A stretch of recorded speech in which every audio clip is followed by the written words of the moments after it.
Today we are unpacking my most frustrating experience as a consumer, which is finding a good knife. Let's get into it. Hey, I'm James from Smoking Dad Barbecue, and today we are getting right into the thick of it. This is a touchy subject. One I've vented before, has been very frustrating for me as a consumer. And when I shared that in a recent video, you guys let me know in the comments in spades that this is a topic that has been frustrating for you. So that's what we're doing. We're gonna make a video today, and I'm gonna unpack what I think, or I've called, is perhaps one of the dirtiest industries in barbecue grilling and accessories, and that's knives. Now, by dirty, what do I mean going on here? There's just a lot of misinformation, and misinformation, I think, abounds from two places. Anyone who's got a social media page, whether it's Instagram, YouTube, whatever, you start to get a few followers and the offers from companies start filling up your inbox. Anything from, here, can we send you a product, you can try it, hoping that you'll review it favorably. This happens all the time with a whole bunch of products. The other one that happens maybe every month, definitely every month, if not weekly, it feels, at different points in the year, is a company will reach out saying, hey, we've got a great deal for you. Buy our knife on Amazon, give us a 5-star review, and then we'll compensate you with marketing money or something like that, reimburse you. So the knife is free, you end up getting paid. And so you've just paid, or they paid you for a 5-star review. So as a consumer, you come along researching a knife and you see well-written reviews, 5-star ratings, and you think this must be a really, really good knife. And this is what I think I fell victim to more than once. So as I really started growing my channel, I wanted some knives. I found a brand and a couple knives. So I was looking for a chef knife, a filleting knife, and a slicer. Put those on my birthday, Christmas, Father's Day, for the whole year to assemble this set. And I couldn't have been more disappointed with the knives in terms of how they held up and the quality. And I just can't reconcile these excellent ratings to my experience. And then I did it again and again, a few more times before I finally found a knife that I'm happy with. So that's what you're in for today. I'm going to take you through my journey in knives, as well as where I've landed and why I think I finally reached the destination in terms of a knife that's a great partner for me and my cooking.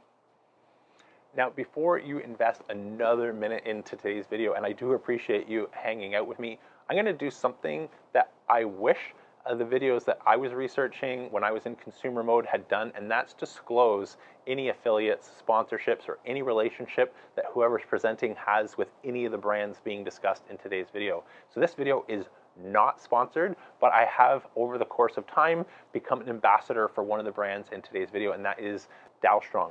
Year to date, my earnings in all of 2021 is $31.70, but I wanted to share that up front so that you can take this information and anything that I'm going to share in today's video with full disclosure of any relationship that I have with any of the brands. Now, my general model for affiliate programs or anything that I sign up to be an ambassador is a product that I've used. I like to use it for generally 6 or more months, make sure it holds up, does exactly what I want before starting to show it in the channel and or signing up for the program and becoming an ambassador. I also like to hold the rule of, if I wouldn't recommend this to a family member, a friend, or a neighbor, it's not going to be something that I recommend to you. But I did want to be completely transparent about the fact I have made 31 bucks this year from that program, and I don't think it has anything to do with my recommendations, but I'll let you be the judge of that if you choose to keep watching. So with that behind us, let's start at the beginning, where I started off my journey with knives, what I've learned along the way, and what information I think is critical for you if you happen to find yourself in research mode looking for a good knife, and hopefully can avoid spending some money the hard way to find out which knife might be a good one for you. So one of the things that makes knife buying very difficult outside of the misinformation is that it's a very personal thing in terms of how does it feel. If you're going out for a pair of running shoes, we don't just buy those by researching online and hope for the best. You often head to the store, try them on, try a few different pairs, and you find one that fits perfectly for you. And a knife is no exception or different to that, except you're working with a very sharp utensil. And so feeling comfortable with the knife in your hand is really, really important. And so I've gone through a couple different generations. First one here is a wood handle, which looks beautiful. But quickly, after even some hand washing, the wood started to separate, and I was getting, a little bit of slivers in the hand, and that doesn't feel great. My very first knife, and the one I researched, is from Victorinox, and so these are a great value buy. Comes with a nice plastic handle that grips pretty well, and I'll explain a little bit more about what I was disappointed with that in a minute. To sort of a combined plastic knife. So this is the FDIC Red Star knife, and then lastly Dalstrong, which is a G10 fiberglass composite knife. And so there's a whole bunch of different things in handles, but the main thing you want to look for is really how does your hand butt up against the heel of the knife. And so I like a style like this where your hand is just able to work and handle that without any sort of other obstruction in the way. To how it balances for carving, slicing is very important, in the rocker that goes with that, as well as the grip in your hand in terms of what this feels like. So I know there's not a good way to convey that through the screen, but going through all of these different knives, they've got progressively more comfortable in the hand as I went through. And so this is the Dalstrong Shogun model, and this handle, out of all the ones that I have here, is my favorite because it grips well, and I'm not worried about it slipping or giving me slivers or anything like that when I'm working with a sharp object. The next thing I would look at outside of the comfort and feel of the knife in your hand is the materials themselves. The next biggest factor that I've learned is really important when buying a knife is the steel. And I'm not a knife expert, I'm not a chef, and so I don't profess to be an expert on that. I'm just sharing what I've learned, but there is a lot that goes into the knife construction, and that's really the blade and the materials. And so I could say the two areas that I'd feel most comfortable buying a knife is either German steel or Japanese steel. And so Dalstrong has models with each of those, as do a lot of the leading brands, whether it's Schön or Global or Wusthof. They're all using steel from these regions. The next thing that really is important outside of the country of origin for the steel is the hardness rating. And so there's pros and cons to each level of hardness. And so my first few knives happen to be softer on the hardness rating, which if I was using something like this Victorinox filleting knife, I can't even get through a brisket before needing to resharpen this knife, and it's already dull. And so that's a little bit of a downside of a softer metal, but it's flexible. It's not going to chip. It's not going to break. And so if you're comfortable with sharpening a knife and maintaining it properly, a softer Rockwell rating is going to be really, really important. And that's why some of the world's best knives are actually a little bit in the mid kind of level hardness, somewhere in that 58 to 61 rating versus going any higher. The other side of the spectrum on the hard knife is you get a knife, if it's got a great edge from the factory, and it'll hold that edge for a long time. And that was one of the first things that really impressed me about getting my Dalstrong knives, is that they just stayed sharp.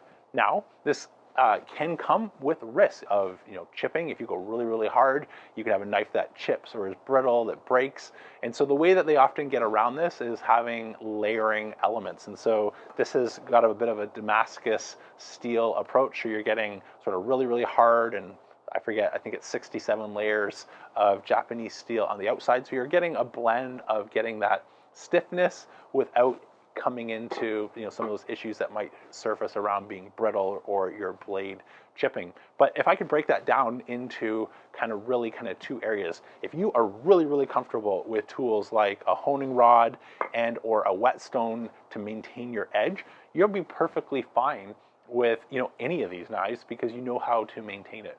I, on the other hand, not a chef, not a knife expert, and so I'd be tempted in the past to use tools. I'm not using these on my good knives, but something like this where you're just running it through like a one size fits all edge. And if you spent the money on a high-end knife, double beveled edge, don't run it through one of these. You get a little bit more comfortable, you might get up something like this, which is a dual plane bevel sharpener. So it's got a 17 and a 20 edge, and I can sort of manage my blade to that. And or, if you're fully comfortable with a whetstone with no guides, you can do that. Me, again, this is not my area of expertise. I tend to want to have an expert sharpen my knives. And so if you go on the high end and spend, up to 4 times more than some of these knives, and you get something like a Shun knife that comes with a lifetime sharpening service where you can send your knife away, they'll sharpen it back to factory specifications, and if there's something wrong with the knife, they'll send you a new one. A lot of leading brands do this, including Dowstrong, where they have a knife sharpening service. I think it's like $60 for 5 knives. That's a really good deal. I started looking into a couple local places that were well regarded, and they charge about $5 an inch a knife. So if you've got an 8-inch chef knife, so $40 to get that sharpened. You want to do all of your knives, you're looking at a couple $100 in order to get that done. So this service that Dowstrong and others, they're not exclusive with that offer, is a great way to make sure you are maintaining that precision double bevel edge and going to get a lifetime of enjoyment out of it. Either that, or you can become a master of the whetstone and maintain it. And if you do that, let me know in the comments, as that's an area I'd love to learn a little bit more about. So now we've covered the handle and the feel, as well as some of the materials and the edge. Let's go into the last consideration when I was looking for a knife, which is pricing. So after getting burned a couple times, I had spent more on some inexpensive knives, buying several different versions, than I would have if I just would have gone to a premium knife in the first place. And so in terms of pricing, the Dowstrong Shogun 8-inch chef knife, I think runs around $130 US, and you can go all the way. So I looked at Global, Wusthof, and Shun, which I think was the most expensive, just over about $200 US. I'll put that up on screen so I don't have to try and remember all the facts from memory and research over a year ago for you. And so I was looking for a premium knife, but without maybe going crazy, especially since I had some bad experiences up to that point. I didn't want to just start having more bad experiences, but at 4 or 5 times the price. And so this led me to Dowstrong. I came across the website. It happens to be the founder lives just about an hour from me, so it's incorporated in US and in Canada. So their located head office is in Toronto, and they manufacture in China. I know that's a bit of a sensitive, subject for some people as well, but in researching this, the city that they're made in has been making knives and scissors for something like 1,400 years, and they're widely regarded as one of the top 5 sort of knife-making, producing cities in the world. And so I tend to not get too concerned about country of origin for stuff like that. The camera that is recording this, the computer that's editing this, the Kamados behind me, all share some heritage with China, and so this was not a put off, especially since if this is a community that's been building high quality knives for hundreds and hundreds of thousands of years, that's actually maybe a good thing, especially when it comes at price. And so I picked the Shogun series, which is in sort of the kind of the upper range of the Dowstrong offering. You can go, I think, 1 series higher, but I wanted to get either the Japanese or the German steel, some of those premium features, without gambling too much on the price. And the first knife that I got was the chef knife. So I went for the 12-inch instead of the 8-inch chef knife, because I thought I'll use it as a bit of chef knife as well as a slicer to replace my old slicer, which again was not very sharp and was tearing things like my brisket as I would cut through it. Later on, there was a bit of a deal. I think I saw a flash sale last year, so I did end up adding the proper slicer. And based on how happy I was with that knife, at the same time I ordered a fillet knife, and this has been fantastic. So if I could only do 2, I think I mentioned in my gift giving video, is I would definitely look at the fillet knife as well as a chef knife, especially this longer one if you can only do 2, because you can get away with slicing. But if you've got some extra room for a cleaver, this knife is a lot of fun and makes quick work of doing some of those more difficult tasks that you may be butchering at home.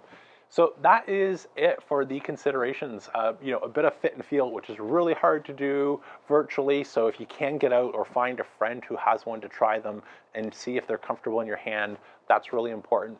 Next, either sort of German or Japanese steel, I'd say, is really, really important. And then lastly, that price and warranty. And I nearly skipped over that, but that customer service is something that no matter which side of the fence you're on for Dalstrong would say that they have an exceptional customer service oriented company and culture. And that is ultimately sort of the deciding factors that took me or led me to Dalstrong and resulting in my first purchase over a year ago. And I've later started to expand my little collection to now 4 knives, which I'm very happy with. So I hope this was a helpful video for you. Again, I wish I didn't have to go through it in order to learn it and share it. And I'm sorry if you've had some of the same experiences.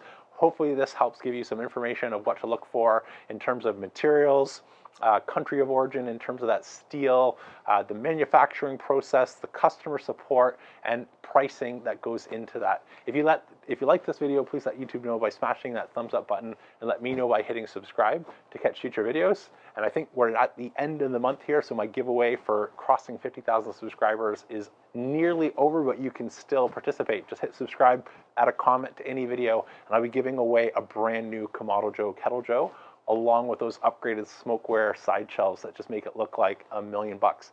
That's about it for today, though. I'm James from Smokin' Dad Barbecue, signing off. And remember, don't be afraid to fire it up.